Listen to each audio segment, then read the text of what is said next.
Səhər buraxılışımızda 14 yaşlı qızın 6-cı sinifdə məktəbdən çıxarılması ilə bağlı və ərə gedilməsi ilə bağlı bir xəbər vermişdik. Həmin xəbərə əsasən bəy atası həbs olunub. Artıq Tovuz rayonunun Yuxarı Öysüzlü kəndində 14 yaşlı qızın ərə verilməsi ilə bağlı hadisənin bəzi detalları gün üzünə çıxıb. Belə ki, 2011-ci il təvəllüdlü qız 6-cı sinifdən məktəbdən çıxarılıb. Anası Elnarə Əskərovanın sözlərinə görə isə qızının təhsildən kənarda qalmasına səbəb ailənin maddi sıxıntılarının olmasıdır. Qızımın toyu olmayıb, kafelerin birində sadəcə həri mərasimi keçirilib. Övladımı oxuda bilməmişəm. Buna səbəb imkanımın olmamasıdır. Qeyd edeyim ki, ötən gün Tovuz rayon polis şöbəsinə rayonun Yuxarı Öysüzlü kəndində 14 yaşlı qızın toy mərasiminin keçirilməsi barədə məlumat daxil olub. Onu özündən 19 yaş böyük 1992-ci il təvəllüdlü Firdovsi Abbasovla evləndirmək istəyiblər.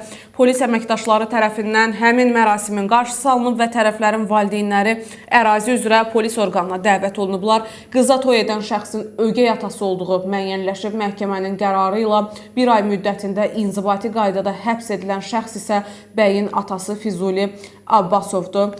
Çox təəssüf, 14 yaşlı qızdır. Təsəvvür edin, 2011-ci il təvəllüdlü. Yəni bu uşaq məktəbə getmək yaşıdır. Anasının açıqlamasında isə bildirir ki, mənim onu məktəbə qoymağa imkanım olmayıb. Yaxşı, necə imkanı olmayıb ki, məktəblər orta təhsil dövlət tərəfindən qarşılanır, kitablar tam ödənişsiz şəkildə verilir. Yəni əlavə hansısa bir hazırlıq, əlavə hansısa bir dərnək valideynin, şagirdin öz istəyi ilə ödənişi ola bilər, amma tam orta təhsil dövlət tərəfindən qarşılanılan bir təhsil hüququdur. Hətta təhsilini kifayət qədər yaxşı oxuduqdan sonra universitetə də dövlət əsaslı sifarişlə qəbul olub, tam ali təhsildə ala biləcəkkən, bu necə bir açıqlamadır ki, övladımı oxuda bilməmişəm. Bu məsələnin birinci tərəfi. Digər tərəfi isə maraqlıdır ki, yaxşı övladı bu deyək ki, oxuda bilməmsən, hansısa maddi xərcdən örnək çəkir. Yəni övladı dünyaya gətirəndə aydın məsələdir ki, nələrsə müəyyən edirsən də bunun hansı xərcləri lazımdır, bu uşağı dünyaya gətirmək üçün müəyyən olunan bəlli bir yaş həddinə qədər sən ona baxmalısan, o özünü yetişdirib, özünü bir cəmiyyətə fərd kimi yetişdirənə kimi valideynin bu hüququdur, bu konstitusiya tərəfindən də təsbit edilmiş bir hüquqdur. Necə olur ki, sən uşağı dünyaya gətirirsən, 11 yaşına, 14 yaşına qədər çatdırırsan, ondan sonra deyirsən ki, mən bunu imkanım yoxdur, hədiyyə verim kiməsə. Bunun əsl adı, yəni burada dırnaqarası hədiyyə vermək, özü də kimə? Özündən 19 yaşlı böyük şəxsə.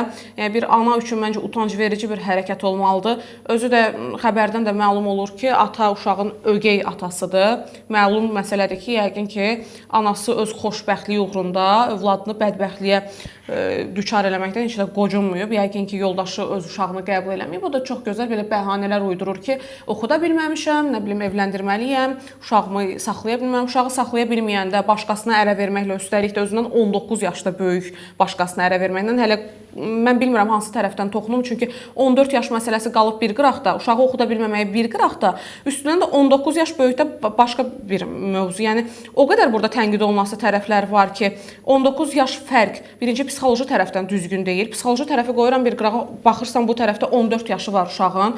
Yəni heç istəyir 1 yaş özündən böyük olsun, istəyir öz yaşıda olsun, bu yaşda uşaq ərə verilməz.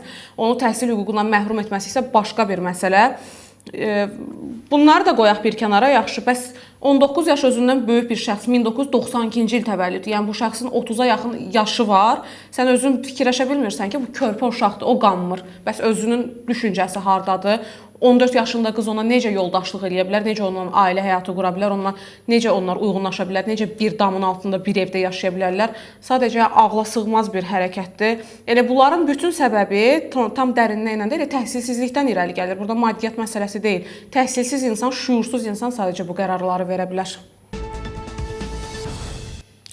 Cəmil Həsənli yenidən Dövlət Təhlükəsizliyi Xidmətinə çağırılıb. Cəmil Həsənli, yəni Milli Şuranın sədri, sabiq deputat yenidən Dövlət Təhlükəsizliyi Xidmətinə çağırılıb. Milli Şura sədri çağırılma səbəbini bilmədiyini sosial media hesablarında qeyd edib və Cəmil Həsənli ötən ayın sonu Dubaya getmək istəyərək hava limanında saxlanılmışdı. O həmin gün Ramiz Mehdiyevin cinayət işi ilə əlaqədar olaraq Dövlət Təhlükəsizliyi Xidmətinə çağırılaraq dindirilmişdi.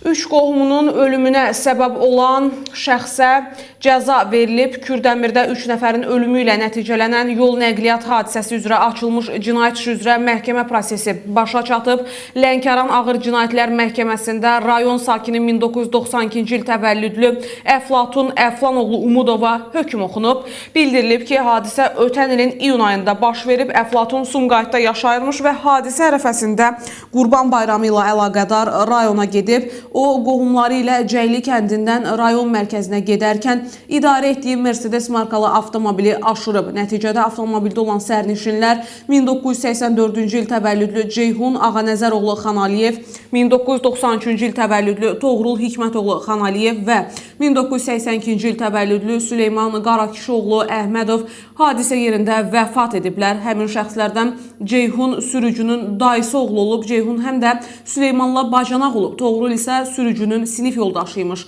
Onların valideynləri əmi qızı, əmi oğluymuş. Məhkəmədə ölən şəxslərdən ikisinin ailəsi sürücüdən şikayətçi olmayıb, digər ailə isə onun həbs olunmasını tələb edib. Sürücü də qəzanın baş verməsində özünü günahkar bilib. Məhkəmə Əflatun Umudova 3 il sürücülük hüququndan məhrum edilməklə 5 il azadlıqdan məhrum etmə cəzası təyin edib. Lakin təqsirləndirilən şəxsin cəzasını məntəqə tipli müəssisədə çəkməsi hökmdə vurğulanıb. Qeyd edeyim ki, məntəqə tipli müəssisədə cəza çəkən məhkumlar bəzi hallarda oranı tərk edə bilirlər.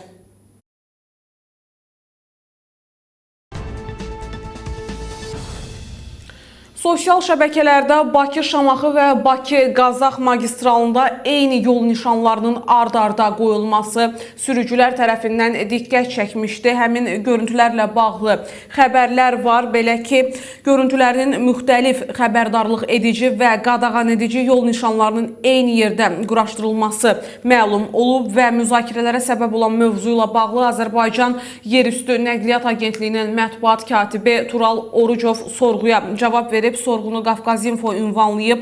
Belə ki, eyni zamanda köhnə istismar vaxtı bitmiş nişanlar da yeniləri ilə əvəzlənir. Köhnə nişanlar hündürlüyünə, ölçüsünə və ən əsası işıq qaytarma qabiliyyətinə görə standartlara cavab vermir. Gecə saatlarında bir çox magistral yollarda işıqlandırma olmadığından nişanların işıq qaytarılıcılıq qabiliyyəti tamamilə itirilib və yaxud da ki, zəifləyib. Məhz bu səbəbdən yeni nişanlar vahid rəng və ölçü standartlarına uyğun formada istehsal olunur. Bütün nəqliyyat vasitələrinin, yəni sürücülərinin rahat görə biləcək hündürlükdə quraşdırılır və qaranlıqda yüksək işıq qaytarma qabiliyyətinə malik olur. Nümunə olaraq ötən il ərzində eyni proses aeroport şossesində də aparılıb və çoxlu sayda həmin yol nişanı həm də istiqamət göstərən məlumat verici nişan, yəni böyük tablolar quraşdırılıb, köhnə nişanlarsa yeniləri ilə əvəzlənib. Məhz quraşdırmanı və demontajı fərqli qruplar həyata keçirdiklərinə görə bəzi yerlərdə proses ərzində müvəqqəti təkrarlanma halları da müşahidə olunub deyə qurumun sözçüsü bildirib.